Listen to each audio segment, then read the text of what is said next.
guys, so today for the first time in a long time I'm going to be doing on our Joseon Dynasty Vocabulary. Hopefully you guys know what that is and you haven't forgotten about it. I will start right away with my list of prepared words for today's video. Okay, so the first word on my list is 선비, which basically was a word that people in the Joseon Dynasty used to talk about their scholars. So 선비 means scholar. And 선대왕, it technically means great predecessor king, but it was basically just a title used to refer to a deceased king.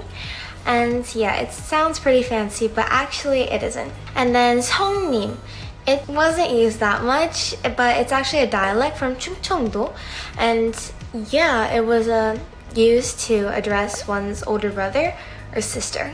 And also we have Tomong, which is predecessor king, a shortened form of 선대왕, which is what I talked about like literally 5 seconds ago.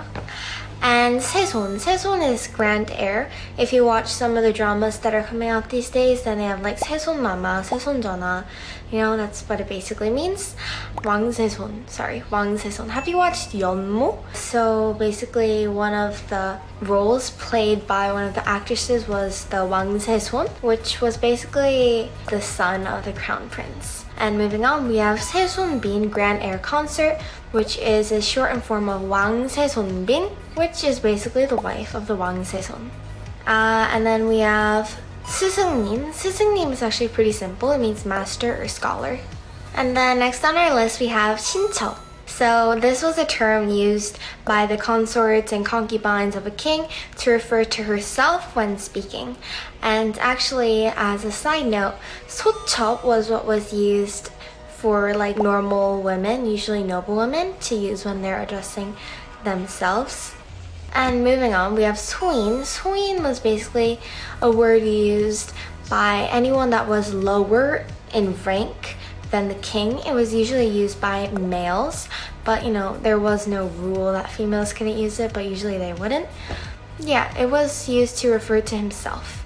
And then 소자, this was a term used by a young prince or young man to refer to himself during a conversation with his parents, his teacher, or you could use his grandfather, but usually that didn't happen. And then 소녀. 소녀, it basically means a girl. So a young girl would use this to refer to herself when she's talking to someone that's older than her, is a male, or someone that has a higher status than her. And even princesses or, you know, members of the nobility would use this. That brings me to my last word for today's video, which is 소신. It was a term used by a man to refer to himself when speaking with the king. Basically, this could only be used when a man was talking to a king. 소신. And that is the end of today's video. Thank you for watching. Bye!